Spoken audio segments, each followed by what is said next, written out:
საღამომშვიდობისა დღეს სამშაბათია და პირველი არხის ეთერში 23 საათზე გადის პირველი თემა.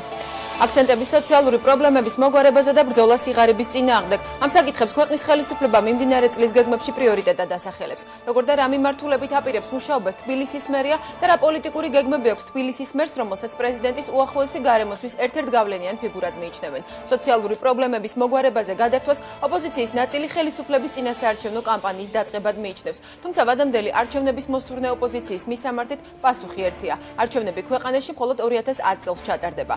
პარლამენტს გარეთ მყოფი ძალების მოთხოვნას კიდევ ერთი გუნდი უერთდება. უკვე ოპოზიციონერი ირაკლი ალასანია საზოგადოებას პოლიტიკურ თანამოაზრეებს აცნობს. მისთან აპირებს თანამშრომლობას ახლად შექმნილი გუნდი და რას დაუპირისპირებს ხელისუფლება ოპოზიციის მოთხოვნებს. დღეს პირველი თემა წარმოგიდგენთ.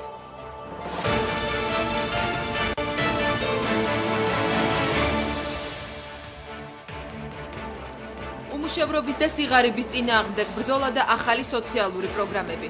ადრეული წინასაარჩევნო კამპანია თუ ხელისუფლების ანტიკრიზისული გეგმის ნაწილი. როგორ აფასებს თბილისის მერი მთავრობის პროგრამას და როგორია თავად მისი პრიორიტეტები? მთავრის პროგრამები რაც დაწყებული გვაქვს, სწრაფად კონტრაქტები გაფორმდეს, გულისხმობ ტენდერებს და დაიწყოს ქალაქის სამუშაოები. დედაქალაქის მერის პოლიტიკური და არაპოლიტიკური გეგმები. პირველი თემის შეკითხვებს გიგი უგულავა უპასუხებს. რომელი პოლიტიკური ძალა გახდება ირაკლი ალასანიას და მისი თანამოაზრეების მოკავშირე? რა პროგრამა აქვს დიპლომატებისგან შემდგარ გუნდს და რას უპირისპირებს მმართველი ძალა ოპოზიციის მოთხოვნებს?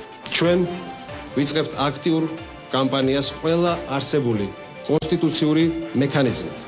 ხელისუფლების შესაძლებლად და მოუწოდებს საზოგადოებას და პოლიტიკურ ძალას გაერთიანებისკენ. ჩვენ ყველანი ერთად დარწმუნებული ვარ ამ მიზანს მივახცევთ. ყველაფერი ადამიანს ცოტა სკეპტიკურად უყურებს სიმართლე გითხრათ, იმიტომ რომ მთელი ჩემი ცხოვრების მანძილზე ბევრი ადამიანი ვნახე და ძალიან კარგი საფუძველია იმისა, რომ გამოჩნდეს ძალიან სერიოზული ალტერნატიული კოალიცია. ხელისუფლების და ოპოზიციის არგუმენტები ვადამდელ არჩევნებსა თუ კრიზისის დაძლევის შესაძლებლობაზე. ვიქტორ დოლიძე, ჩიორა თაქთაქიშვილი, პირველი თემის სტუდიაში.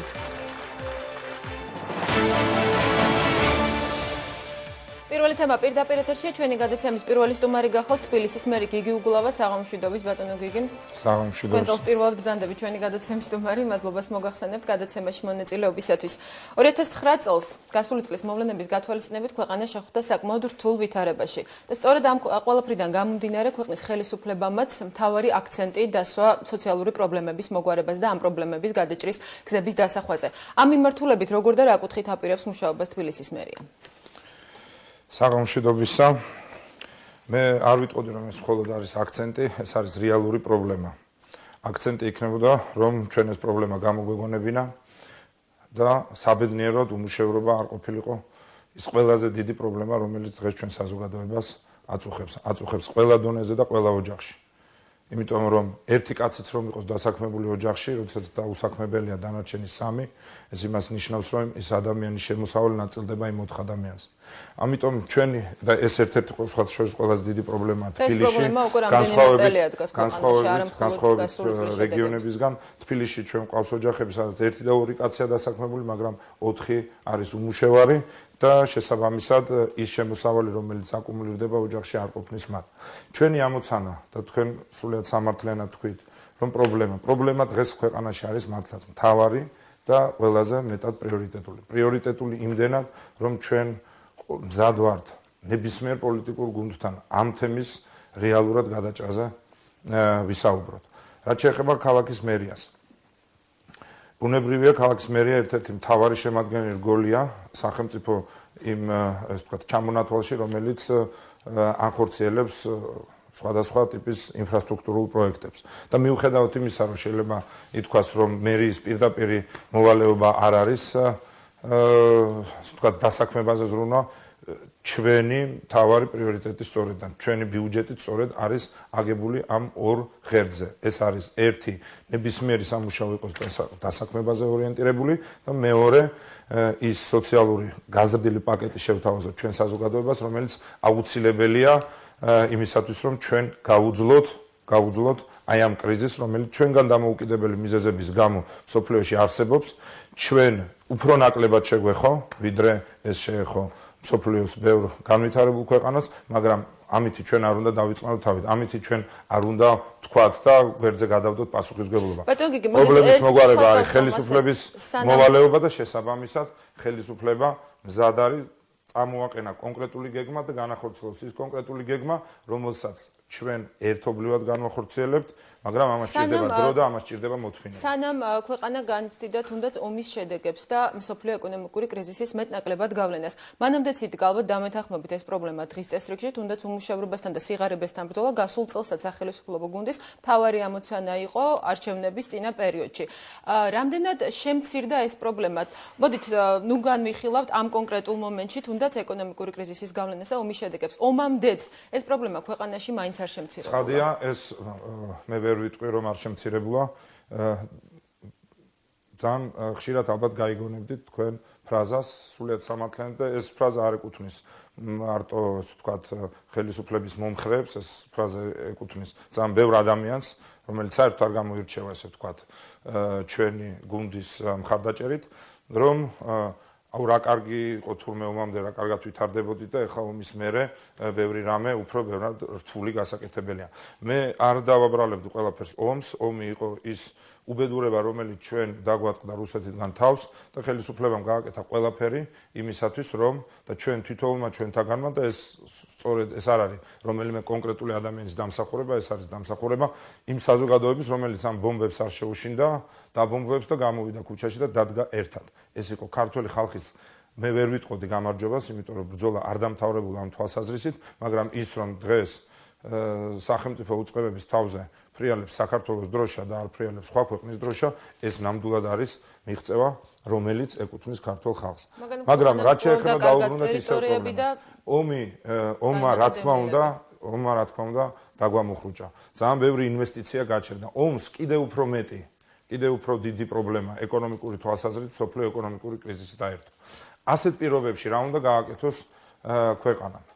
და მოდით შევადაროთ ის ანტიკრიზისული პაკეტი, რომელიც საქართველოს ხელისუფლებას აქვს, სხვა დანარჩენი ქვეყნებისგან. იქ სადაც არის უფრო, ასე ვთქვათ, საფონდო ბირჟებზე დამყარებული, აქციონირებაზე დამყარებული ეკონომიკა, იქ დამატებით სხვა ღონისძიებებს, ბუნებრივი აწარმოებს ამ ქვეყნის ხელისუფლებები, მაგრამ ძირითადი, ასე ვთქვათ, ხერხემალი არის სწორედ ის. ერთი რომ უნდა მოიჭიროს ხელისუფლებამ და საერთოდ ბიუროკრატიულმა ვერტიკალმა კამარი, არ უნდა დავხარჯოთ ფული ისეთ რაღაცებზე, რაც მოითმეს და უნდა განახორციელოთ უფრო მეტი ინფრასტრუქტურული პროექტი, რაც იქნება დასაქმებაზე ორიენტირებული. კარგით, კონკრეტულად რა ღონისძიებები შეიძლება დაისახოს ამისნი დედაქალაქში, მოდით. მაგალითად, რომ არა ესეთი სიტუაცია, ჩვენ უფრო ნაკლებს გეგმავდით ქალაქის ბიუჯეტიდან იგივე საგზაო ინფრასტრუქტურაზე, მაგრამ ის დახმარებითი თანხები, რომელიც შემოვიდა და ეს მე მაქსიმალურად შევეცადე ბუნებრივია რომ თბილისზე წამოსულიყო, ეს თქვათ ადგილობრივ თვითმმართველობებს შორის გადაკაჩვის თემა. ამ შემთხვევაში ბოროტად გამოვიყენე მე ჩემი ეს თქვათ შესაძლებლობები, მაგრამ შედეგი ის არის, რომ თქვათ სოფლიო ბანკის დაფინანსებით ჩვენ გავაკეთებთ რამდენიმე ისეთ ინფრასტრუქტურულ პროექტს, რომელიც არსებითად ხელს შეუწყობს სატრანსპორტო მიმოსვლას თბილისში. მე გულისხმობ გორგასლის ხიდის ქვეშ გვირაბის გაკეთებას, რომელიც იცით რომ ერთ-ერთი ყველაზე მძიმე წერტილია დღის განმავლობაში პრაქტიკულად შეუძლებელია გავლა. ეს მოგცემს შესაძლებლობას, რომ უფრო ასე ვთქვათ მყუდრო გახდეს ძველი თბილისი და შესაბამისად ტურისტულად უფრო ბევრად მიმზიდველი. ამას დაემატა იგივე უბანში დაახლოებით 7 მილიონი ლარი ჯდება კალაუბნის რეკონსტრუქცია. აქვე მიმდინარეობს და ძალიან მნიშვნელოვანია რომ ეს პროექტები არ გაჩერებულა კერძო პროექტები, რაც რეალობაში მოგცემს ჩვენ შესაძლებლობას კიდევ უფრო მეტად მარტო ვიზუალურად არა მიმზიდველი, არამედ რეალურად ბიზნესის კუთხითაც მიმზიდველი გავხადოთ, ანუ ჩვენი ნებისმიერი შენობა იქნება, ნებისმიერი პროექტი იქნება თუ ნებისმიერი წამოწყება იქნება, იყოს ორიენტირებული კვლავ-წარმოებაზე. რამდენად შეაფერხა ეს პროექტები მისი ჩართვა ეკონომიკაში. დღეს საქართველოში ძალიან ბევრი სფერო ჯერ კიდევ აქტიურად არ არის ჩართული ეკონომიკაში.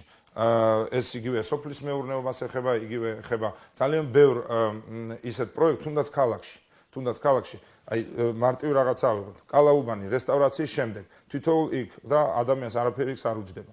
ადამიანი, რომელიც იქ ცხოვრობს, მას უკვე შესაძლებლობა აქვს და ჩვენ აქ გაისად უკვე ვიწყებთ IAPI კრედიტის პროგრამას, რომელიც მას შესაძლებლობას მისცემს, მისი ქონება, მისი საკუთრება, რომელიც სახელმწიფო მას რესტავრაცია და გამაგრება გაუკეთა, ამ IAPI კრედიტის საშუალებით კომერციალიზაცია მოახდინოს, შესაბამისად გააკეთოს გესტჰაუსი, პატარა სასტუმრო, თვითონაც იცხოვროს, სტუმრებიც მიიღოს, შემოსავალი ნახოს და ეკონომიკაში ჩართოს. რადგანაც ამ პროექტებზე ვსაუბრობთ, რამდენად შეაფერხა დაგეგმილი პროექტები ინვესტიციების შემცირებამ. თქვენ თანდობადაც ახსენეთ, რომ ინვესტიციების ნაწილი გაჩერდა, მაგალითად თუ გავიხსენებთ ადრე გაცემულ დაპირებებს, რომ თბილისი აღარ უნდა იყოს ხრუშოვკების ქალაქი და ძველ კორპუსებში მცხოვრები მოქალაქეები ინვესტორების დახმარებით მიიღებენ მალე ახალ საცხოვრებელ კორპუსებს.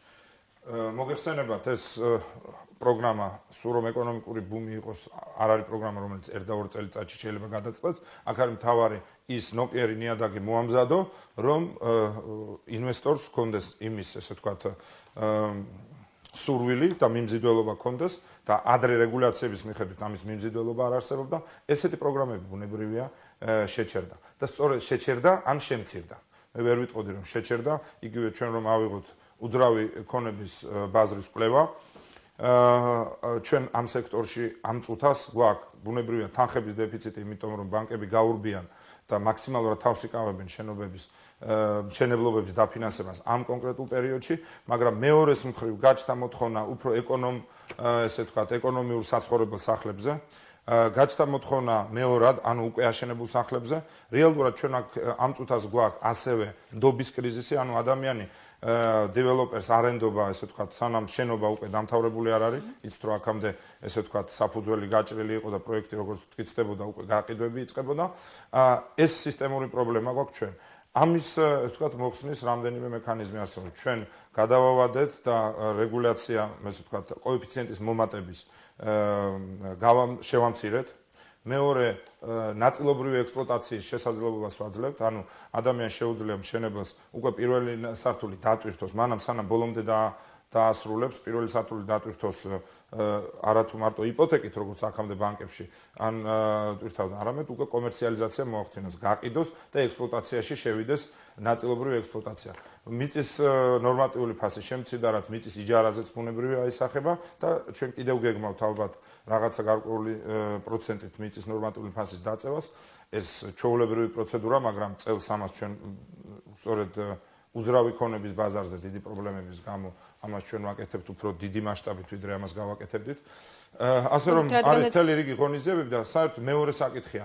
ყველა პროექტს უნდა ინდივიდუალური მიდგომა. აი მე ერთი კონკრეტული პროექტი იმის გამო, რომ ჩემის აზრით მართლა არასწორად იქცეოდნენ, იმიტომ რომ პროექტიც არ იყო დამტკიცებული, არა და მიწაც ნაკიდი არ ქონდათ ბოლომდე.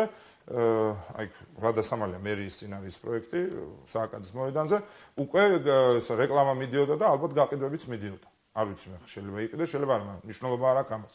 და ჩემის აზრით ძალიან საგნობრივი და სამართლიანი კრიტიკის საგანი არის ესეთი ქმედება, იმიტომ რომ ჩვენ თუ გვინდა ეს სისტემა დავიცვათ, თავარი არის დობის დეფიციტი. თუ არ ექნება ძალიან კარგად გარანტირებული კონტრაქტი მენაშენისგან მყიდველს, სწორედ ეს შექმნის შემდეგ პრობლემას მენაშენისთვის, ანუ სწორედ ასეთ შემთხვევაში ადამიანი აღარ იყიდეს ბინა. მაგრამ ინდივიდუალურ მოდგომაში რას გულისხმობ? ინდივიდუალური მიდგომა არის ის, რომ მისი პრობლემები ავიღეთ და მაქსიმალურად მისივე ინტერესის შესაბამისად იყო შესაძლებლობები რაღაც გადაწევის, გადმოწევის, 1000 ნიუანსებით აღარ დაგლით, მაგრამ გარკვეული პრობლემა მას მოუგარდა. აი ეს არის ჩვენ უნდა ყველამ ძალიან გულისხმიერად, იმიტომ რომ თითოეული აგური, რომელიც იდება, ნიშნავს თითოეულ დასაქმებულ ადამიანს. ძალიან ბევრი საკითხია ისეთი, რომელსაც თქვენგან დედაქალაქის მერისგან რეალური პრობლემა. პასუხის მოსმენა აინტერესებს თბილისის მოსახლეობას და არის ისეთი საკითხები, რაზეც არა მხოლოდ თბილისის მოსახლეობას. მოდით ჩვენ არ გვექნება ბევრი დრო ამისთვის, იმიტომ რომ კიდევ ყავს სტუმრები და მორიგ შეკითხვას, რადგან მშენებლობაზე განმოგცეთ საუბარი, დედაქალაქში კვლავ დგას მიშენებების პრობლემა. მერია რამდენიმე წლის წინ თავად იყო ინიციატორი უკანონო მიშენებების დანგრევის, შემდეგ დაიწყო კამპანია მიშენებების ავტოფარეხების დაკანონების. და დღეს ეს პრობლემა, ანუ არაერთი მაგალითია იმისა, რომ მიშენებული ლოჯიები ჩამოინგრა, ამას მსხვერპლიც მოყვა, ასაკეთებს ამ დროს დედაქალაქის მთავრობა და რატომ შეიცვალა ამ საკითხისადმი მიდგომა რამდენჯერმე? მე ვერ დაგეთანხმებით, მიუხედავად რომ ძირითადად სწორი ფორმულირება იყო, რამდენიმე უზუსტობა მაინც გაიპარა. ჩვენ ავტოფარეხების დაკანონება არ ხდება ინდივიდუალური წესით, ეს ხდება კორპუსის გარშემო წითელი ხაზი და კორპუსის გარშემო ტერიტორია ეკუთვნის იმ ამხანაგობას, ანუ კორპუსის ყველა მაცხოვრებას, მას ყავს მანქანა თუ არ ყავს. იმიტომ რომ საზოგადოებების სარგებლობის უფლება უმანქანო ადამიანსაც ბუნებრივი აქვს. და შემდეგ უკვე ამხანაგობა წყვეტს თვითონ უნდა მოაწყოს აქ ავტოფარეხი თუ უნდა მოაწყოს აქ საბავშვო სკვერი. ან უნდა რომ აიღოს ავტოფარეხი და მის მაგივად მოაწყოს არაფერი, უბრალოდ ტყე. და სწორედ ამის მერე ერთვება ქალაქის მერია. ანუ გადაწყვეტილების მიღების მექანიზმში თვითონ მოსახლეები ჩაერთვნენ.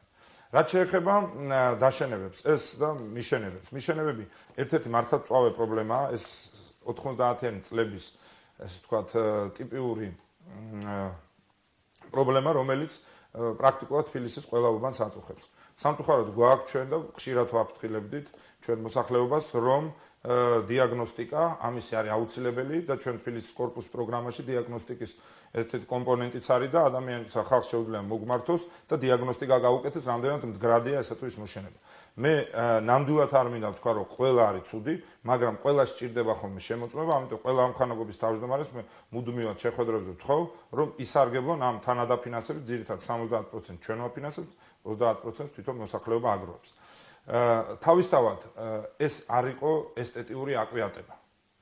იმიტომ რომ ვიღაცას მოწონს მიშენება თუ არ მოწონს. დარწმუნებული ვარ, არც თქვენ, არც მე და არც შიგნით მაცხოვრებელს არ მოწონს.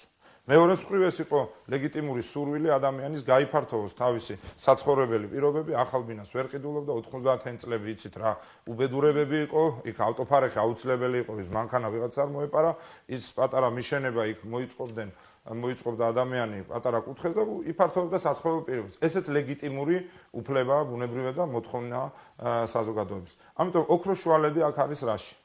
რომ ჩვენ რაღაცა ადგილები, რაც აუცილებელია თუნდაც იმისათვის, რომ ქალაქმა ვიზუალური სახე შეინარჩუნოს. ვიზუალური სახე ჩვენ ესეც არ არის აკვიატება, ეს არის ის აუცილებელი მინიმუმი, რომ ადამიანმა, თქვათ, უცხოელმა ინვესტიციაზე ჩადოს იმისათვის, რომ მარტო, თქვათ, შენობა და არქიტექტურა კი არ მოწონს, იქ საგადასახადო პირობები, ასე შემდეგ და ასე შემდეგ, მაგრამ მენდეთ ერთ-ერთი არგუმენტი ამ ქვეყანაში ინვესტიციების ხშირად არის ის, რომ როდესაც მოფრინავს ადამიანი, ხედავს განათებულ, მოწესრიგებულ ქალაქს. ეს არის ფაქტორი. მე არ ვიზახებ, ეს არის გადამწყვეტი ფაქტორი, მაგრამ ეს არის ფაქტორი. და ინვესტიცია ჩვენ გვჭირდება იმისათვის, რომ შეიქმნას სამუშაო ადგილი და ისევ ჩვენი მოქალაქეები დასაქმდნენ. ეს ერთმანეთთან ჯაჭვით არის კავშირში. ერთ ჯაჭვს როგორც კი ამოაძრობ, ეს ჯაჭვი ირღვევა და შემდეგ ჩვენ უკვე გამოდის, რომ ვაკეთებთ, აი იწყება ეს ლებედრაკ და შუკა. ამიტომ არის, რომ ყველა კომპონენტი ერთმანეთთან არის დაკავშირებული. პოლიტიკური სტაბილურობა პირდაპირ არის დაკავშირებული ეკონომიკის განვითარებასთან, პოლიტიკური სტაბილურობა პირდაპირ არის დაკავშირებული ინვესტიციების შემოდინებასთან, ინვესტიციების შემოდინება უკვე პირდაპირ არის დაკავშირებული დასაქმებასთან. კიდევ ერთი კითხვა, სწორედ დასაქმებასთან დაკავშირებით, როდესაც საქართველოს პრეზიდენტი ქვეყნის ხელისუფლების წარმომადგენლები ამბობენ, რომ ჩვენი მთავარი ამოცანაა დღეს შევინარჩუნოთ სამუშაო ადგილები. ასეთ დროს მოდით ნუღა გავიხსენებთ საბანკო სექტორს, საიდანაც რამდენიმე ათასი ადამიანი გაათავისუფლეს, შემცირებები ასევე საბიუჯეტო ორგანიზაციებში. საბიუჯეტო სხვათაშორის ვერ დაგეთანხმებთ საბიუჯეტო ორგანიზაციებში. და რამდენიმე დღის წინ საკადრო გადაადგილებებიც მოხდა, საკადრო ცვლილებები ქალაქის მთავრობაში, თბილისის რაიონულ გამგეობებში, საქალაქო სამსახურებშიც. რა გახდა ამის მიზეზი? ეს იყო საკადრო ცვლილება. ეს საკადრო ცვლილება იყო, მოგახსენებთ. მაგრამ ამ საკადრო ცვლილებას პრესაში მოყვა საკმაოდ ისეთი გამოხმაურება, გაჩნდა რამდენიმე ვარაუდი, რომ ეს მოსასმენი მოწყობილობების დამონტაჟების გამო, კაბინეტში ამ მოსასმენი აპარატის აღმოჩენის გამო დატოვეს მათ თანამდებობები. საინტერესო ამბებს გაიგებ პრესიდან. დღევანდელ პრესაში. სამწუხაროდ არ წამიკითხია, აუცილებლად ვნახავ. მაშინ ამ საკითხზე საკადრო ცვლილებები არის ძალიან ჩვეულებრივი რამ, ახლა ბუნებრივია ქალაქის მთავრობაში ცვლილებები გარკვეულ ინტერესს იწვევს, მაგრამ არ ამგონი რომ ჩვენი საზოგადოება ძალიან მნიშვნელოვანი, ესე ვთქვათ, საკითხი იყოს. საკადრო გადაადგილებები მოხდა და ეს ჩვენ მუდმივად ხდება, ამაში მე განსაკუთრებულს და ძალიან რთულად სასაუბროს ნამდვილად ვერ ხედავ. რაც შეეხება საბიუჯეტო ორგანიზაციებში შემცირებები, ნამდვილად ვერ დაგეთანხმებით, არც ერთ საბიუჯეტო ორგანიზაციაში შემცირება არ მიმდინარეობს. მეცაც გეტყვით, სკოლებში როდესაც პრობლემა ჰქონდა, იცით რომ ერთწლიანი კონტრაქტი იყო, შეიცვალა ერთწლიანი კონტრაქტები და მრავალწლიანი კონტრაქტები, შესაბამისად ეს, ანუ პირდაპირ საბიუჯეტო ორგანიზაცია არა, მაგრამ ბიუჯეტიდან ეს თქო დაფინანსებული ორგანიზაცია სკოლები და საბავშვო ბაღები, შესაბამისად, მაგრამ რა თქმა უნდა, ჩვენ პრობლემა გვაქვს რამდენიმე სექტორში. ჩვენ და ესე ადვილად ამ პრობლემას ვერ მოაგვარებ. მთავარი არის საბოლოო ჯამში არ იყოს ესე ვთქვათ მინუსისკენ სიარული. ჩვენი მთავარი ამოცანა რა არის? ანუ რაღაც სექტორში შეიძლება შემცირდეს სამუშაო ადგილები, რაღაც სექტორში შეიძლება მოიმატოს. ანუ შეიძლება შემცირდეს საბანკო სექტორში, მოიმატა ვთქვათ ყების მრეწველობაში. ანუ აქ არის ლაპარაკი რაზე, რომ საბოლოო ჯამში ჩვენ უნდა გავაკეთოთ ყველაფერი იმისათვის, რომ არ იყოს რეცესია, არ იყოს უკუსლა, არ იყოს დინამიკა ნეგატივისკენ. ჩვენ არ უნდა შევიქმნათ იმის ილუზია, რომ ჩვენ შეგვიძლია სოფლიო ეკონომიკური კრიზისის პირობებში და ეს კრიზისი არის რა, რომ არის გაყინული, ფული აღარ არის სოფლიოში, შესაბამისად ფულის მოძრაობა არ ხდება, ფულის მოძრაობა არ არის, დაბანდება არ არის, შემოდინება არ არის, შესაბამისად ეკონომიკა ვერ ვითარდება და ადამიანი ვერ საქმდება. ამას ჭირდება მოთმინება, მაგრამ მთავარი არის ის, რომ ის ვაკუუმები, რა ვაკუუმიც ივსება კერძო კაპიტალის ესე ვთქვათ, ნაკლებობის გამო, იქ სახელმწიფო ამას გარკვეულწილად ანაცვლებს. შესაბამისად, მოხდება სექტორალური, ესე ვთქვათ, ცვლილება, სხვა რაღაც ადგილებში შემცირდება სამუშაო ადგილი, რაღაცაში მოიმატებს, საბოლოო ჯამში ჩვენ არ უნდა მივიდეთ იქამდე, რომ ძალიან დიდი კრიტიკული მასა დაგროვდეს ადამიანებისა, რომელსაც უბრალოდ ლუკმაპური არ აქვს. ისედაც ბევრია ასეთი და სწორედ ამათთვის არის ის სოციალური პაკეტი, რომელიც ასეთი კატეგორიისთვის არის. ჩვენი თავმოქალაქეების ორმაგი ის არის, მათ შორის ესეც მნიშვნელოვანია, 70,000 ქულამდე მოსახლეები არიან დაზღვეული და იღებენ სოციალურ ბენეფიტებს სხვადასხვა ტიპის ცენტრალური ხელისუფლებიდან და უკვე 70-დან 150-მდე თბილისის მერიისგან მთელი პაკეტია, რომელიც რა თქმა უნდა, ესე ვთქვათ, არ არის შეიძლება საუკეთესო, ამით ვერ გამდიდრდები და ფეხზე ვერ გადაიდებ, მაგრამ ეს არის ის, რომ ადამიანმა ელემენტარულად გაუძლოს აი ამ პრობლემებს, რომელიც ჩვენ გვაქვს ძალიან ბევრი ქვეყანაში. და კიდევ რამდენიმე შეკითხვა, თქვენ ახსენეთ, რომ ქვეყანაში ამ მიზნების მისაღწევად აუცილებელია პოლიტიკური სტაბილურობა. არაერთხელ მუდმივად გაისმის არასაპარლამენტო ოპოზიციური ძალებისგან მოთხოვნა, რომ დაუყოვნებლივ გადადგეს საქართველოს პრეზიდენტი და ქვეყანაში დაინიშნოს ვადამდელი საპარლამენტო და საპრეზიდენტო არჩევნები. თქვენი პასუხი ხელისუფლების წარმომადგენლისა, რომ ქვეყანაში აუცილებელია პოლიტიკური სტაბილურობა. არის თუ არა ეს პასუხი ოპოზიციის ამ მოთხოვნებზე და გამორიცხავთ თუ არა ვადამდელ არჩევნებს ქვეყანაში? ვადამდელ არჩევნებს გამორიცხავ, ვადამდელი არჩევნები 2008 წელს ჩატარდა, შემდეგი არჩევნები იქნება ადგილობრივი თვითმმართველობის არჩევნები 2010 წელს. არც ერთი ჭკუატყოფილი ქვეყანა ეკონომიკური კრიზისის ფონზე, როდესაც ფული ჭირს და თითოეული კაპიკი უნდა მიმართო ხალხის დასაქმებაზე და ხალხის სოციალური პრობლემების მოგვარებაზე, პოლიტიკოსების დასაქმებაზე არ ისვრის ამ ფულს. მეორეს მხრივ, ამ პოლიტიკოსებმა გაუშვეს დიდმა ნაწილმა შანსი იმისა, რომ მათ აირჩიეს და იმ პროპორციით, რა პროპორციითაც მიიღეს ხმა, შესულიყვნენ პარლამენტში და დაეწყო ხალხის ინტერესები. მაგრამ ამ მოთხოვნას აყენებენ ის ადამიანები, რომლებიც თუნდაც რამდენიმე თვის წინ გაემიჯნეს სახელმწიფოებს. გასაგებია ხა ზოგს მოენატრა ლოჟა და პარტერი, ზოგი ახლა 2 დღის წინ გახდა 35 წლის და ჩაიხედა კონსტიტუციაში და აღმოჩნდა თურმე შეუძლია კენჭი იყაროს, ხა мотиваცია ძალიან ბევრი ექნება ამა თუ იმ ადამიანს. 35 წლის იყო როდესაც კენჭი იყო. მაგრამ აქ ლაპარაკი არ არის ამაზე. პოლიტიკოსების დასაქმება დღეს არ არის პრიორიტეტი. არჩევნებით ჩვენ ეკონომიკურ კრიზისს ვერ გადავლახავთ. არჩევნებით ჩვენ და მით უმეტეს ახლა ვერ იქნება ეს ქვეყანა მუდმივ არჩევნებში. 2008 წელს ჩვენ ჩავატარეთ არჩევნები, იყო საპრეზიდენტო რიგარეში არჩევნები, იყო საპარლამენტო რიგარეში არჩევნები, ამითი დაუსვით არჩევნებს წერტილი, დღეს არის აბსოლუტურად სხვა, ბევრად მნიშვნელოვანი გამოწვევები, რომელიც აუცილებელია იმისათვის, რომ ქვეყანამ განვითარება შეძლოს. 2010 წელს იქნება ადგილობრივი არჩევნები და შემდეგ ასე შემდეგ და ასე შემდეგ. ეს ერთი საკითხი. მეორე რაც შეეხება არჩევნებს. ნებისმიერ საერთაშორისო ორგანიზაციას, რომელიც საბოლოო ჯამში მოგწონს ჩვენ თუ არ მოგწონს, არის არბიტრი, იმიტომ რომ სამწუხაროდ დღემდე 20 წელია დამოუკიდებელია ქვეყანა, ვერ შეიქმნა ის ინსტიტუტი, იმიტომ რომ ყოველთვის წაგებული არის უკმაყოფილება ამ ქვეყანაში, მოგებული ყოველთვის წაგებულისგან არასდროს ესე ვთქვათ გამარჯვების დამადასტურებელ ხელს არ უღუნს. ეს ცალკე პრობლემა, ეს პოლიტიკური კულტურის ნაწილია, რომელიც მე დარწმუნებული ვარ აუცილებლად მოვა ჩვენ ქვეყანაში, იმიტომ რომ ყველა ცვლილება სწორედ აქეთკენ მიდის, რომ ეს ერთხელ და სამუდამოდ განხორციელდეს, მაგრამ მეორეს მხრივ ჩვენ გამოაცხადეთ, რომ არ მოგწონს საარჩევნო კოდექსი.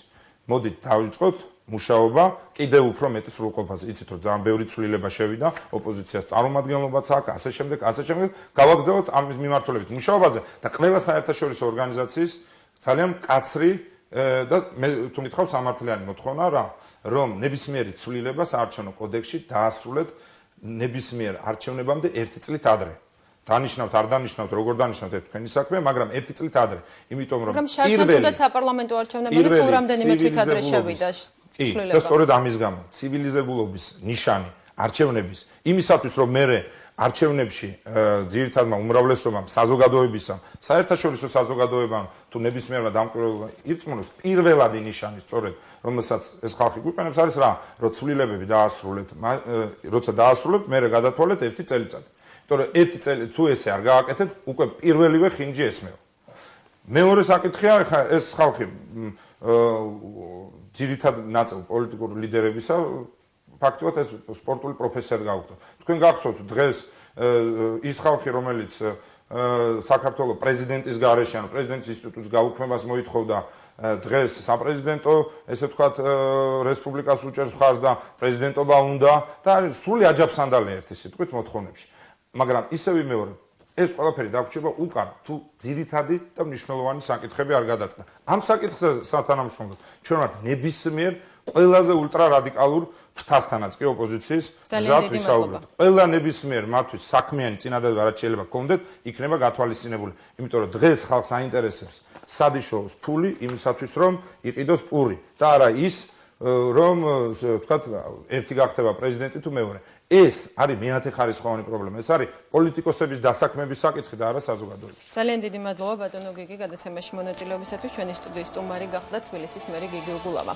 ჩვენ განვაგრძობთ გადაცემას. მომავალს ვქმნით დღეს ამ მიზნით გაეროში საქართველოს ყოფილი ელჩის გარშემო რამდენიმე ადამიანი ერთიანდება. ირაკლი ალასანიამ საზოგადოებას თავისი 8 თანამოაზრე გააცნო, რომელთაგან 3 თავად ალასანიას მსგავსად ყოფილი ელჩია. მისთან ითანამშრომლებენ ოპოზიციაში გამოჩენილი ახალი სახეები. რამდენიმე წუთში ჩვენი სტუმარი ახალი გუნდის ერთ-ერთი წევრი ეუთოში საქართველოს მუდმივი წარმომადგენლობის ყოფილი ხელმძღვანელი ვიქტორ დოლიძე იქნება.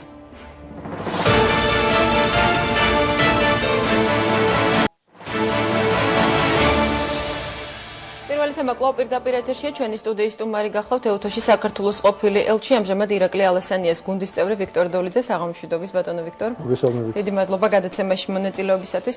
სანამ ირაკლი ალასანიას გუნდში გამოჩნდებოდით თქვენი გადადგომის მიზეზები მანამდე ასე განმარტეთ, რომ თქვენ ვერ შეძლებდით გემუშავათ იმ ხელისუფლებასთან და იმ მთავრობასთან, რომლისაც აღარ გჯეროდათ.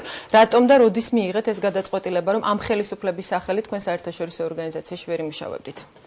მე არაერთხელ აღნიშნე მას შემდეგ რაც ვეიდან ჩამოვედი ჩემს ძირითადად საგაზეთო ინტერვიუებში რომ ერთგვარი იმედგაცრუება და ეს პირველი წელი არ არის რომელიც დამემართა მე კერძოდ უკავშირდება ქვეყნის შიგნით არსებულ პროცესებს იმ საფრთხეებს რომლის წინაშე დღეს ქვეყანა დგას მე არ მინდოდა ნამდვილად რომ განზე ყოფილიყავი ქვეყანაში მიმდინარე მოვლენებისაგან და საბოლოოდ გადავწყვიტე ძალიან ბევრი და გააზრებული ფიქრის შემდეგ რომ ჩავთვლიყავი ქვეყნის შიგნით მიმდინარე თქვენ რის გამოიგზენით იმედგაცრუება მაგალითად ლევან მიქელაძემ რომელიც არის ამავე გუნდის წევრი გადადგომის გადაწყვეტილება მიიღო 2007 წლის ნოემბრის მოვლენების შემდეგ ირაკლი ალასანიამ ეს გადაწყვეტილება მიიღო ომის შემდეგ თქვენ პირადად მე პირადად მივიღე სულ რაღაც ერთი თვის წინ და მეგობრს ხომ მიზეზი რა კონკრეტული მიზეზი გახდა ხო ნუ რა კი დრომ მკითხეთ ამიტომ პასუხობთ რაც შეეხება ლევან მიქელაძის გადადგომა 7 ნოემბრის შემდეგ ჩვენ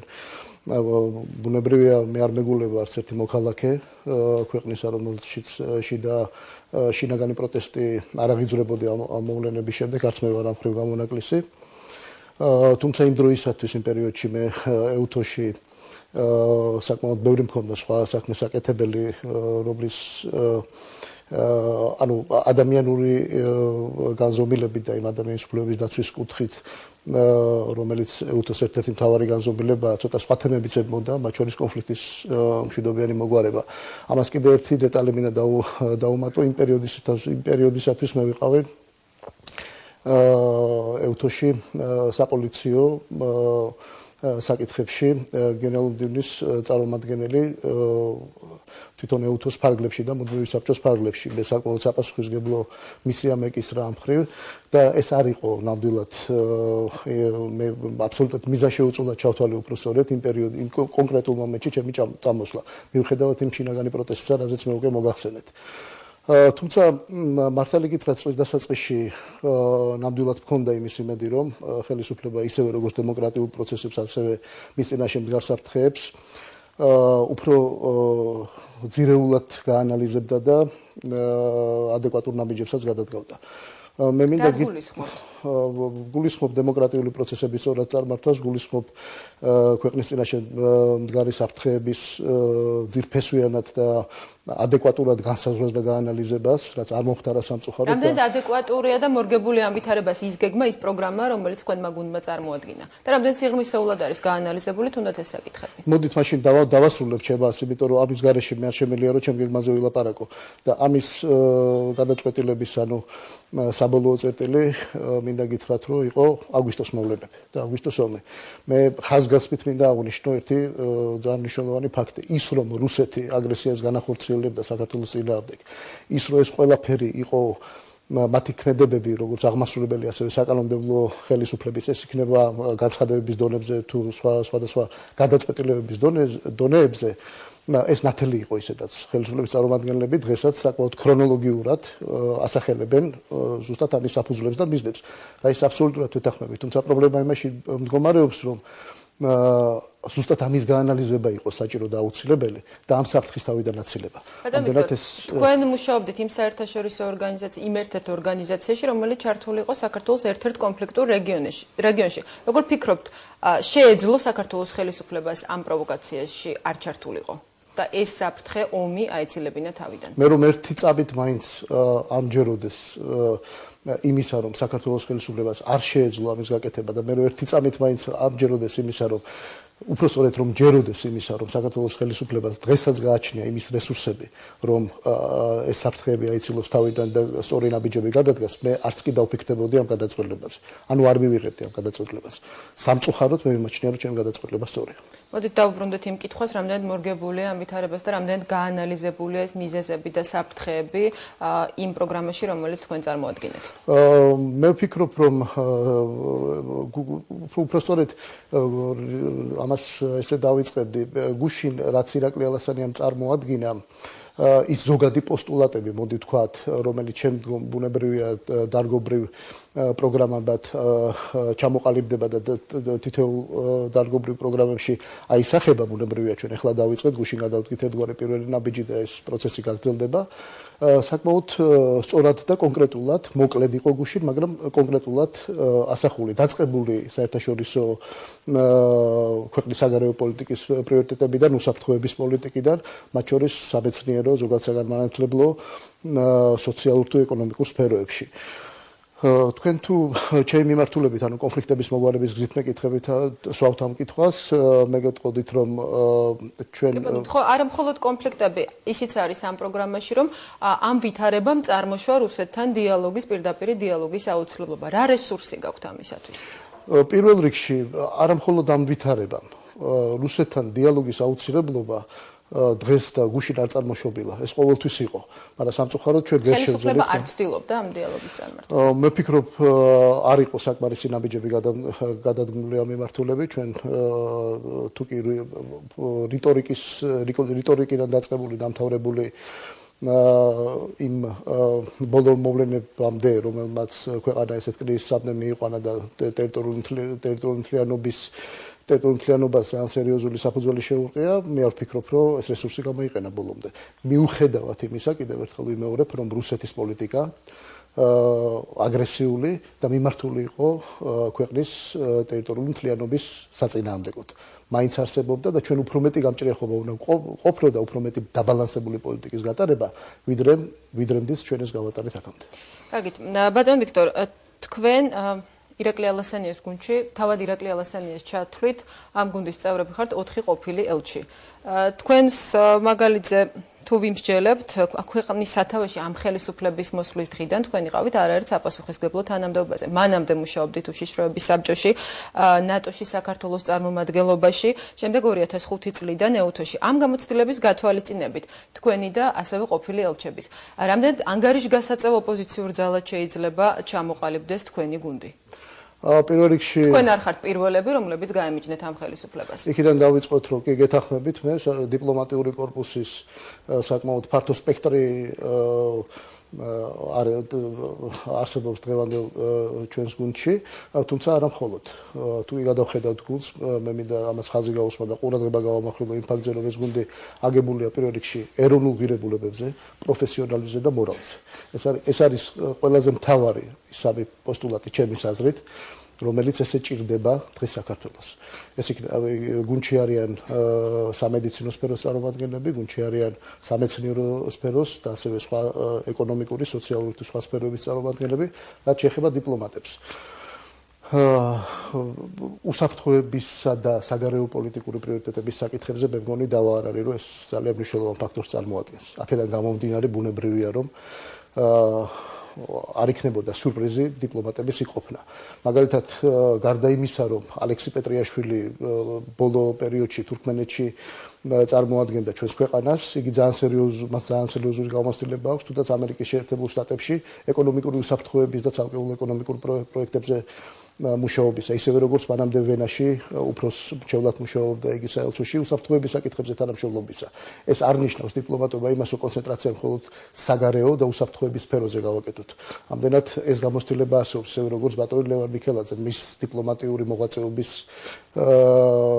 საქმიანობა საკმაოდ ფართო სპექტრი წარმოადგენდა ყველა მიმართულებით მუშაობისა. ბატონო, გასაგებია გამოცდილება, რაც აქვთ ამ გუნდის წევრებს, მაგრამ ფაქტია, რომ ეს არის გუნდი და არა პოლიტიკური ძალა, პოლიტიკური ერთეული და ასეთ შემთხვევაში ბუნებრივია ჩნდება კითხვა, რა პოლიტიკური მომავალი აქვს ამ ჯგუფს.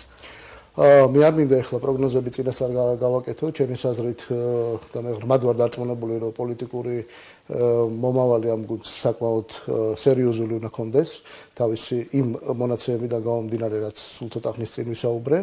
ჩვენ ალბათ უახლოეს მომავალში საზოგადოებრივ პოლიტიკურ ძალად განვაგრძობთ მომავალ საქმიანობას. ანუ თქვენ ჩამოყალიბდებით დამოუკიდებელ პოლიტიკურ ერთეულად. იცით რა, საზოგადოებამ უნდა სერიოზული როლი ითამაშოს, არა მხოლოდ ჩვენი, სხვა პოლიტიკური სპექტრის სხვა ძალების განვითარებისა თუ ნაკლებად განვითარების თვალსაზრისითაც კი.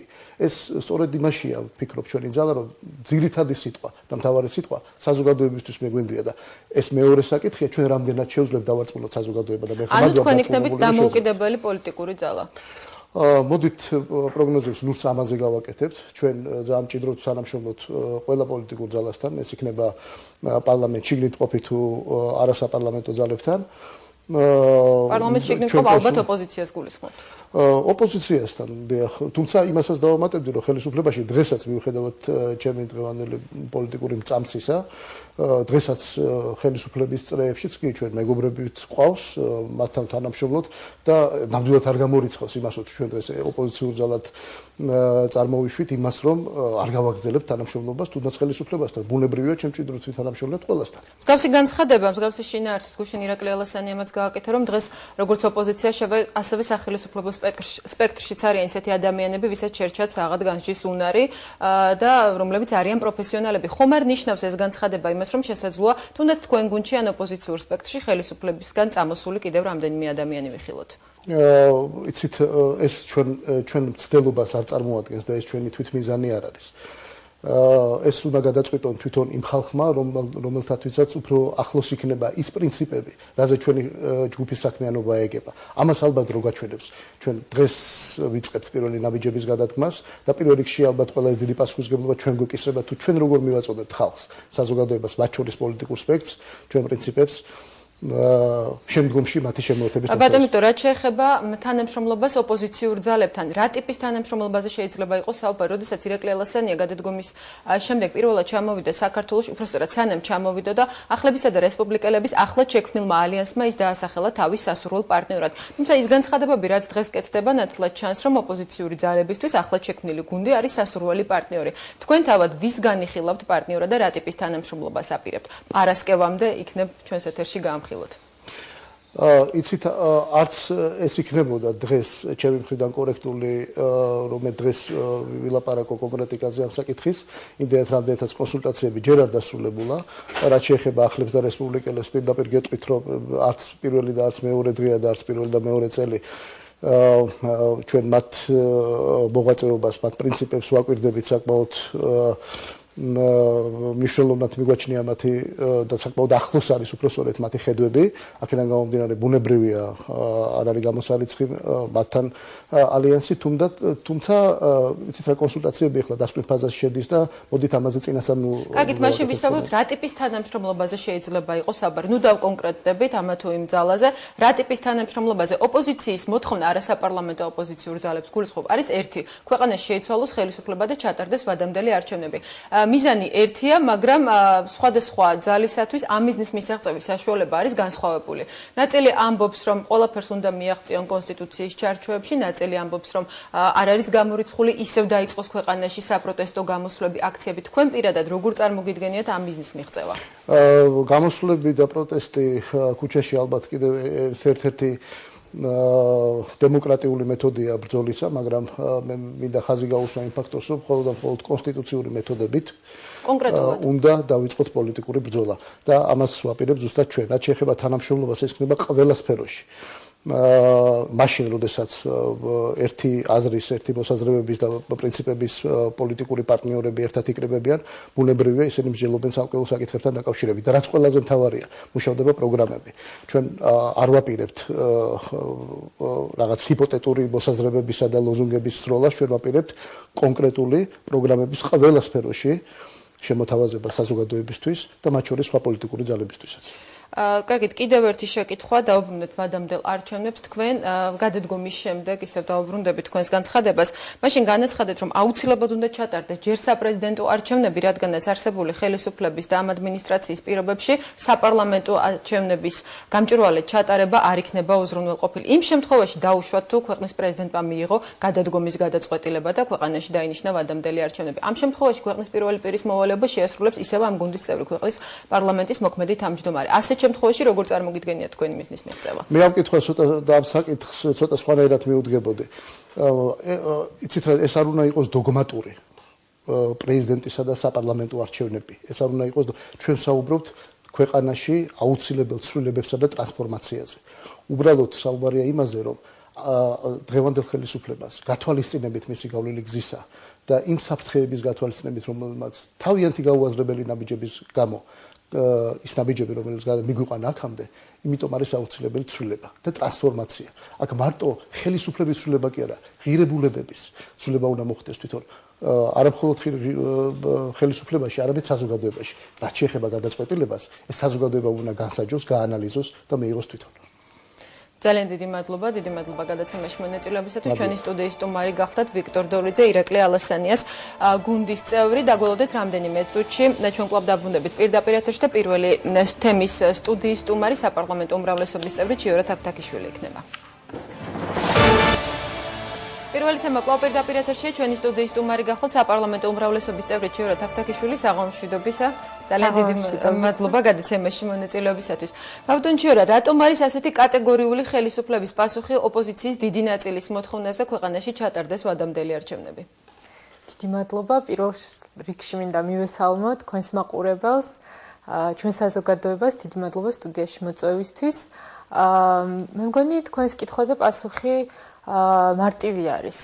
დღეს საქართველოს ნამდვილად არ იმყოფება ისეთ დალხინებულ სიტუაციაში, რომ ჩვენ თავს მივცეთ ნამდვილად იმის ფუფუნება, რომ უახლოესი ერთი კალენდარული წლის განმავლობაში ორზე მეტი არჩევნები ჩავატაროთ ქვეყანაში. მით უმეტეს, რომ სწორედ ნოემბრის მოვლენების შემდგომ ხელისუფლებამ მიიღო ძალიან მკვეთრი გადაწყვეტილება, ძალიან საპასუხისმგებლო გადაწყვეტილებაც, კერძოდ პრეზიდენტი გადადგა, დაინიშნა ახალი საპრეზიდენტო არჩევნები, ჩატარდა ახალი საპარლამენტო არჩევნები. მაგრამ ის რომ საპარლამენტო არჩევნები ჩატარებულიყო გაზაფხულზე, ეს გადაწყვეტილება სწორედ მიიღო ხალხმა. დიახ, სწორედ ეს გახლდათ ესეთ გადაწყვეტილება, რომელიც მიიღო ხელისუფლებამ, რომ ხალხის სამსჯავროზე გამოიტანა ეს საკითხი და გადაწყვეტილება მიღებული იქნა სწორედ იმის გათვალისწინებით, თუ რა სურდა ხალხს. ეხლა ამ ეტაპზე ჩვენ ვართ აბსოლუტურად განსხვავებულ სიტუაციაში. ჩვენ ვართ რუსეთის პირდაპირი სამხედრო აგრესიის შედეგებთან პირისპირ, ჩვენ ვართ უდიდესი საერთაშორისო გამოწვევის პირისპირ, რაც დაკავშირებული არის ეკონომიკურ კრიზისთან, არა მარტო საქართველოში, არამედ ზოგადად მსოფლიოში, მაგრამ განსაკუთრებით ჩვენ ქვეყანაში ეს არის პრობლემატური და მნიშვნელოვანი. დღეს მოსახლეობას, ჩვენ საზოგადოებას აწუხებს ძალიან ბევრი პრობლემა. სწორედ ჩვენი სურვილი არის ვიმსჯელოთ უპირველეს ყოვლისა ამ პრობლემების მოგვარებაზე, ერთის მხრივ შექმნათ დასაქმების შესაძლებლობა, მეორეს მხრივ ხელი შეუწყოთ იმ მოსახლეობას, რომელსაც ყოველდღიურად უჭირს დღეების ბოლომდე მიყვანა და ელემენტარულ საჭიროებებზე არის საუბარი და ელემენტარული საჭიროებები გააჩნიათ, სწორედ აი ამ სოციალური პრობლემების მოგვარებაზე ვიმსჯელოთ, რა თქმა უნდა, ამ თვალსაზრისით მისასალმებელი იქნება ნებისმიერი თანამშრომლობა ყველა ფორმატში ოპოზიციასთან, როგორც საპარლამენტო, ასევე არასაპარლამენტო. რატომ არის ხელისუფლება დღეს დარწმუნებული, რომ ხალხის დიდ ნაწილს არ სულს არჩევნები? ოპოზიციის საკმაოდ დიდი ნაწილი აყენებს ამ მოთხოვნას. იმ შემთხვევაში, თუ მათ ამ მოთხოვნას შეუერთდა ხალხი და ჩვენ მივიღეთ მსგავსი სურათი იმისა, თუ რა ხდებოდა 2007 წლის ნოემბერში. ასეთ შემთხვევაში იქნება თუ არა ასეთივე კატეგორიული ხელისუფლების პასუხი, რომ დღეს არჩევნების დრო არ არის? მოდით იცით, ნუ გავუსწრებთ მოვლენებს, რამდენადაც ამ ეტაპზე, რა თქმა უნდა, ჩვენ გვაქვს ყოველდღიური კონტაქტი ჩვენ სამომრჩევლებთან. რა თქმა უნდა, ჩვენ მათთან საუბრის და მათთან კონსულტაციის შედეგად მივიღეთ ის გადაწყვეტილებები ბოლო პერიოდის განმავლობაში, რომელიც მოაგვარებდა სწორედ იმ პრობლემებს, რომლებიც მათ აწუხებთ. საუბარი ეხება ერთის მხრივ სოფლების განვითარებას, მეორეს მხრივ დასაქმების ხელშეწყობის მიზნით მთელი რიგი ინფრასტრუქტურული პროექტების განხორციელებას, საუბარი არის გაზიფიკაციაზე, საუბარი არის სოფლის ექიმის ინსტიტუტის განვითარებაზე, საუბარი არის ჯანმრთელობის დაცვის და დაზღვევის ხელმისაწვდომობის უზრუნველყოფაზე საზოგადოების მაქსიმალურად ფართო სფეროსათვის, საუბარი არის ასევე მთელ რიგ სიახლეებზე, რომელსაც თავაზობს ჩვენი გუნდი ოპოზიციას თანამშრომლობის არეალების შექმნასთან დაკავშირებით, მაგალითად შეგახსენებთ სწორედ ახალარჩეული პარლამენტის მიერ განხორციელებულ მთელ რიგ საკანონმდებლო ცვლილებებს, რომელიც მიზნად ისახავდა დემოკრატიის უკვე მეორე ტალღის ხორცშესხმას და გამოიხატა ოპოზიციისთვის, რომელიც პარლამენტში ამ ეტაპზე წარმოადგენილი არის საკმაოდ მცირე მოცულობით, მათთვის დამატებითი გარანტიების ოპოზიციის იმ დიდი ნაწილისგან, რომელიც არის საკანონმდებლო ორგანოს მიღმა, არაერთხელ მოგვისმენია ალბათ მეც ნებისმიერ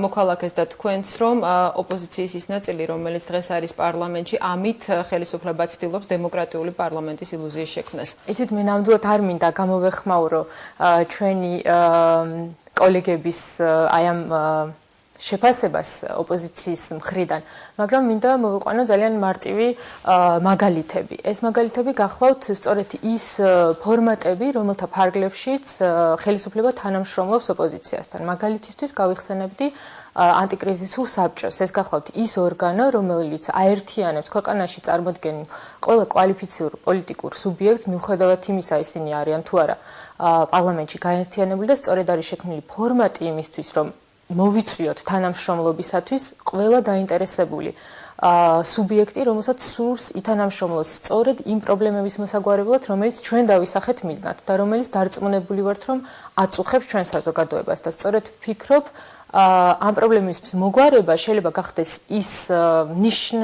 ნიშნული, რომლისთვისაც ჩვენ აბსოლუტურად ყველანი უნდა გავერთიანდოთ, გადავდოთ გვერდზე ჩვენი პოლიტიკური სიმპათიები თუ ანტიპათიები და ვითანამშრომლოთ.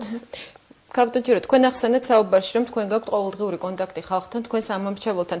სწორედ ამ გახშირებულმა შეხვედრებმა, საქართველოს პრეზიდენტის შეხვედრებმა, საზოგადოების სხვადასხვა ფენის წარმომადგენელთა, პარლამენტის თავმჯდომარის შეხვედრებმა, ხელისუფლების სხვა მაღალჩინოსნების შეხვედრებმა საზოგადოებასთან გააჩინა ეჭვი საზოგადოების და ოპოზიციის გარკვეულ ნაწილში, რომ ხელისუფლება დღეს მუშაობს იმავე რეჟიმში, როგორც მუშაობდა გასულ წელს წინასაარჩევნო კამპანიის დროს და ხომ არ ნიშნავს ეს, რომ ის თავად ემზადება ვადამდელი არჩევნებისთვის? იცით, ერთის მხრივ ძალიან მიხარია ასეთი კითხვა, რომ დამისვით, იმიტომ რომ თქვენს კითხვაში მე დავინახე იმ ფაქტის დადასტურება, რაც ჩვენ ნამდვილად გულით გვინდა, რომ დაინახოს საზოგადოებამ, რომ ხელისუფლება არ არის განყენებული საზოგადოებისაგან და მიმდინარეობს სწორედ პოლიტიკური ხედვის განსაზღვრა იქიდან გამომდინარე, თუ რა პრობლემები აწუხებს ჩვენ საზოგადოებას. მაგრამ რამდენად რეალურად ხდება ამ პრობლემების გათვალისწინება და მათი გადაჭრის რეალური გზების დასახვა? ეს ჩემთვის ძალიან სასიხარულოა. რაც შეეხება იმას, ხომ არ არის ეს მომავალი მზადება, მომავალი ვადამდელი არჩევნებისთვის, ნამდვილად მინდა დაგარწმუნოთ, რომ სწორედ გავიხსენო ის თუ რა ხდებოდა ნოემბრის მოვლენებამდე და რა იყო მთავარი პრეტენზია წაყენებული რევოლუციის შემდეგ მოსული ხელისუფლებისათვის. ეს იყო დიალოგის ნაკლებობა საზოგადოებასთან. სწორედ ამან მოიყვანა ჩემის ღრმა რწმენით საზოგადოების დიდი ნაწილი პარლამენტის წინ იმ დღეებში სწორედ ამ დიალოგის ნაკლებობამ თავისი შეცდომა დაინახა. რა თქმა უნდა, ხელისუფლებამ ნოემბრის შედეგების შემდეგ ძალიან ბევრი რამ ისწავლა და დაინახა, გაანალიზა პირველ რიგში და ცდილობს მას შემდგომ იმოქმედოს განსხვავებული. კარგით, მოდით ასე დავსვათ კითხვა. არის თუ არა ხელისუფლების შეცდომა ის, რომ ხელისუფლების მაღალჩინოსნები დღეს არიან ოპოზიციაში? სხვადასხვა საერთაშორისო ორგანიზაციაში მუდმივი წარმომადგენლობის ხელმძღვანელები, ელჩები, პარლამენტის ყოფილი თავმჯდომარე, ყოფილი პრემიერ-მინისტრი, რას ნიშნავს ეს ხელისუფლებისთვის? არის თუ არა ეს ხელისუფლების მიერ დაშვებული შეცდომების შედეგი? დიდი მადლობა ამ კითხვის დასმისთვის. მე თვითონაც ჩემი თავისთვის ხშირად დამისვა ასეთი შეკითხვა განსაკუთრებით იმ მოვლენების ფონზე, რაც თქვენ ჩამოთვალეთ საქართველოში კონკრეტულად ჩვენ გვაქვს სწორედ ასეთი ტიპის ყოფილი თანამდებობის პირები. მაგრამ ჩემი პასუხი ამ საკითხზე გახლავთ ის, რომ ეს არ არის მხოლოდ საქართველოს შემთხვევა, ეს არის მიღებული პრაქტიკა განვითარებული დემოკრატიის ქვეყნებში, როდესაც თითოეულ ადამიანს მიუხედავად იმისა, ის ხელისუფლებას წარმოადგენს თუ არ წარმოადგენს ხელისუფლებას, აქვს თავისუფალი არჩევანის გაკეთების უფლება. დამერწმუნეთ ავტორიტარულ სახელმწიფოებში ასეთ რამეზე ვერც კი ოცნებებდნენ მაღალჩინოსნები. ასე რომ მიმაჩნია, რომ თითოეულ ამ პიროვნებას სხვა საკითხი არის, ჩვენ გვაქვს თუ არა კითხვის ნიშნები იმ მიზეზებთან დაკავშირებით, რის გამოც მიდიან ესა თუ ის მაღალჩინოსნები თანამდებობიდან. მაგალითად, ჩნდება კითხვები იმასთან დაკავშირებით, არ ვიცი, რატომ ითვლება გარე საქმიანობად, მაგალითად, საერთაშორისო ორგანიზაციის, ერთ-ერთი საერთაშორისო ორგანიზაციაში საქართველოს ინტერესების დაცვა სწორედ მაშინ, როდესაც ამ ორგანიზაციის მანდატი შეწყვეტილი არის და საქმიანობა უნდა იყოს მიმართული მის განახლებაზე. ან კითხვები, რა თქმა უნდა, არსებობს იმასთან დაკავშირებით, თუ რა მოტივაცია ამოძრავებთ იმ პიროვნებებს, რომელიც ტოვებენ ხელისუფლებას განსაკუთრებით ისეთ პერიოდში, რომელშიც დღეს ჩვენ ვიმყოფებით. მაგრამ თუ კი ეს არის დემოკრატიული პროცესი, თუ კი ეს არის დემოკრატიის ნაწილი, ნიშნავს თუ არა ეს ოპოზიციის გაძლიერებას? მე მივესალმები, იმიტომ რომ ომის შემდგომ პერიოდში დავაკონკრეტებ თუ შეიძლება, საერთაშორისო ორგანიზაციებში იგივე ამ ადამიანების მუშაობას, ელჩების მუშაობას ხელისუფლება აფასებდა როგორც ქართული დიპლომატიის ძალიან დიდ წარმატებად. დღეს ეს ამ წარმატებული ადამიანების ნაწილი უპირისპირდებიან სახელისუფლებო გუნდს. იცით, მე დარწმუნებული ვარ, რომ ჩვენი ელჩები მომავალში ასევე წარმატებით იმუშავებენ, ანუ ის ელჩები, რომლებიც იქნებიან შემდგომში დანიშნულნი მათ მაგივრად, რომელთაც ასეთი არჩევანი გააკეთეს. თუნდაც ის ელჩები, რომლებიც საქართველოში გაათავისუფლეს თანამდებობებიდან და შემდეგ გაგზავნეს დიპლომატიურ სამსახურში. მე მიჭირს იმის წინასწარმეტყველება, თუ რამდენად წარმატებული იქნება ამ ელჩების უკვე პოლიტიკური მოღვაწეობა. რა თქმა უნდა, ეს მათზე იქნება დამოკიდებული, მათ საქმიანობაზე იქნება დამოკიდებული. ერთადერთი რამ, რაც ჩემთვის არის ცხადი, ეს არის, რომ ჩვენს ქვეყანაში ოპოზიციის განვითარება, ჩვენ ქვეყანაში ხელისუფლებისა და ოპოზიციის თანამშრომლობის ახალი კულტურის დამკვიდრება, ეს იქნება, რა თქმა უნდა, ჩვენი ქვეყნის განვითარებისთვის ძალიან მნიშვნელოვანი წინგადადგმული ნაბიჯი.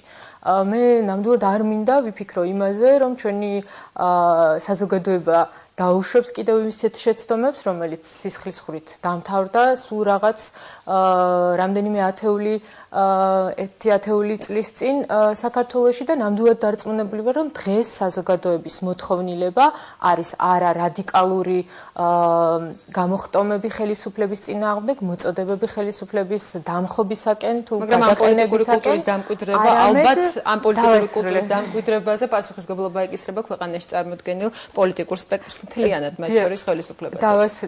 დავასრულებ თუ შეიძლება, სწორედ ამ კონკრეტულ სიტუაციაში, როდესაც ჩვენ ქვეყანაში ვითარდება ოპოზიცია ხელისუფლების პარალელურად, იმიტომ რომ დაინახავდით ალბათ, რომ თქვენ თვითონაც აღნიშნეთ, რომ ხელისუფლების დამოკიდებულება ბევრი საკითხისადმი არის შეცვლილი, მაგალითად დავასახელებდი ნოემბრის მოვლენების შემდგომ მოხდა გააზრება, გარკვეული დაშვებული შეცდომები, სწორედ ეხლა ხელისუფლების მხრიდან არის სრული მზაობა და მე პირადად ჩემ თავზეც შემეძლია ეს ვთქვა, მივესალმები ნებისმიერი ოპოზიციური მოძრაობის თუ პოლიტიკური პარტიის ინიციატივებს და სურვილებს იმ საკითხებზე თანამშრომლობასთან დაკავშირებით, რომელიც მართლა მიმაჩნია, რომ ჩემი ქვეყნისთვის და ჩემი ამომრჩევლისთვის არის მნიშვნელოვანი. კარგით, უნდა დავასრულოთ საუბარი, უბრალოდ მე ერთ პატარა რეპლიკას და ალბათ თქვენი პასუხიც მოკლე იქნება. ოპოზიციის განვითარებამ, როგორც თქვენ უწოდეთ და ოპოზიციურ ასპარეზზე ახალი ძალების გამოჩენამ, ხომ არ შეიძლება აახდინოს პრეზიდენტის ცნობილი ხუმრობა ის, რომ ყოფილიყო ოპოზიციაში, ამ ხელისუფლებას დაამხობდა რამდენიმე თვეში. ეცით მადლობა რომ გაიხსენეთ თქვენ ასეთი გამონათქვამი. მე დარწმუნებული ვარ იმაში, რომ ჩვენს ქვეყანაში ოპოზიციის განვითარება აძლიერებს ასევე ხელისუფლებასაც. ძალიან დიდი მადლობა, გმადლობთ გადაცემაში მონაწილეობისათვის. ჩვენი სტუდიის სტუმარი გახდათ საპარლამენტო უმრავლესობის წევრი ჩიორა თაქთაქიშვილი. ჩვენი გადაცემა დღეს ამით დასრულებულია. პირველი თემა 5 შაბათამდე, ზუსტად 23 საათამდე გემშვიდობებად. გმადლობთ ყურადღებისთვის, მომავალ შეხვედრამდე.